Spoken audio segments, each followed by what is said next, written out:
এই পাঁচটা শর্ত যদি পাওয়া যায় মুহূর্তেই আপনার দোয়া আরশে যে নক করবে। এক নাম্বার শর্ত আকলুল হালাল, হালাল খাওয়া। কি খাওয়া? আমরা দুইটাই খাই, হালালও খাই হারামও খাই। বেশি খাই কোনটা? হ্যাঁ, কি খান? আমি কই নাই কিছু, আপনারাই কইছে। নিজের উত্তরে নিজে ধরা না। হারাম খেলে তো দোয়া কবুল হয় না। লা ইয়াদখুলুল জান্নাতা জাসাদুন গুযিয়া বিল হারাম। ওই দেহ কখনো জান্নাতে যায় না যে দেহ হারাম খেয়ে বর্ধিত হয়েছে। কেন দোয়া কবুল হয় না? মিলিয়ে নেন নিজের জীবনের সাথে, জাস্ট একটু মিলিয়ে নেন, খেয়াল করেন। আকলুল হালাল এক নাম্বার শর্ত। ইউর ইনকাম শুড বি হালাল, ইউর ফুড শুড বি হালাল, ইউর ড্রিঙ্কস শুড বি হালাল, ইউর ফ্ল্যাট শুড বি হালাল, your bank balance should be হালাল। চিল্লায় বলেন ঠিক কি না? এক লোক কাবার চারপাশে শুধু দোয়া করে, ইয়া রব, ইয়া রব, ও আমার রব, তুমি আমারে মাফ করে দাও, তুমি আমারে মাফ করে দাও। এই সাহাবীর কান্নাকাটি দেখে, এই লোকের কান্নাকাটি দেখে অন্য সাহাবারা বলল, আজকের সব সওয়াব এই লোকে নিয়ে যাবে। সব সওয়াব তো আজকে উনার। এর দোয়া কবুল।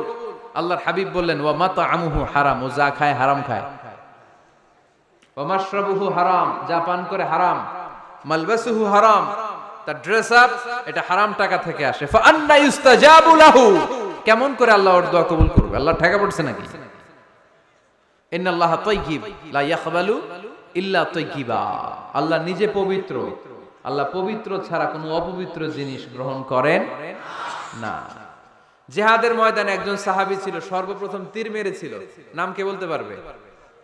সাআদ বিন আবি ওয়াক্কাস রাদিয়াল্লাহু তাআলা আনহু। উনি একবার আল্লাহর হাবিবকে বললেন, ইয়া রাসূলুল্লাহ, উদু আল্লাহ আইয়াজআলানি মুস্তাজাবাদ দাওয়া। ও নবী, আপনি তো দোয়া করলে কবুল হয়, আপনি একটু আমার জন্য দোয়া করেন, আল্লাহ যেন আমারে মুস্তাজাবুদ দাওয়া বানিয়ে দেয়। কি বানিয়ে দেয়? মুস্তাজাবুদ দাওয়া মানে কি জানেন? যিনি চাইতে দেরি, কবুল হতে দেরি হয়। আল্লাহর হাবিব বললেন, ইয়া সাআদ, হে সাআদ, আতিব মাতআমাক তাকুন মুস্তাজাবুদ দাওয়া। সাদ, তুমি যেটা খাবে এটা হালাল খেও, হালাল খেলেই তুমি মুস্তাজাবুদ দাওয়া। সুবহানাল্লাহ পড়বেন না?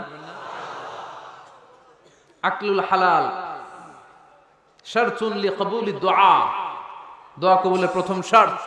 হারাম খেয়ে দোয়া করলে ওই দোয়া কখনো কবুল হবে। দুই নাম্বার শর্ত, দোয়াটা করতে হবে একজনের কাছে, তিনি কে?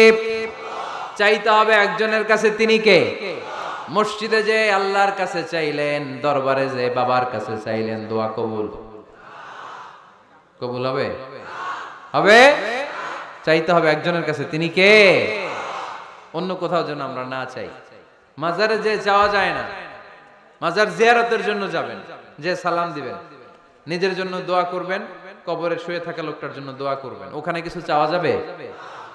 চাইবেন কার কাছে? দুইটা গেল শর্ত। তিন নাম্বার, ইয়াকিন থাকতে হবে যে আমার দোয়াটা কবুল হচ্ছে।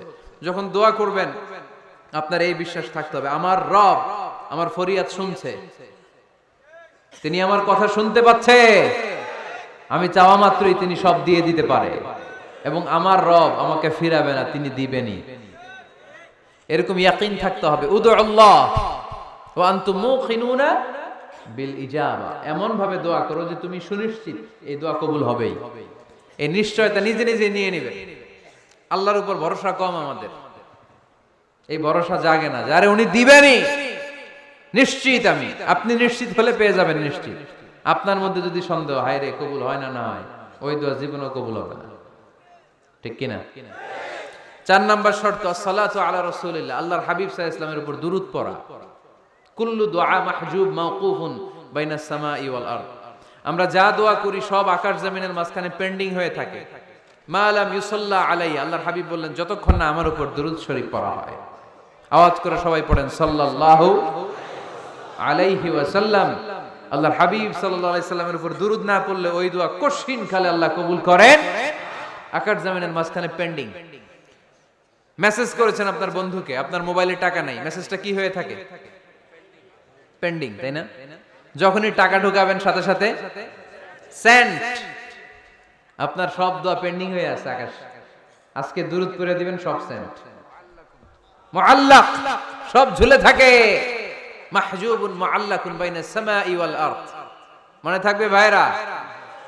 5 নাম্বার সর্বশেষ শর্ত হলো মুওয়াফাকাতুদ দুআই বিদ-দাওয়াব। শুধু দোয়ায় কাজ হয় না, দোয়ার সাথে মাঝে মাঝে দাওয়ারও দরকার আছে না নাই? দোয়াও লাগবে, দাওয়াও লাগবে, ঠিক কিনা?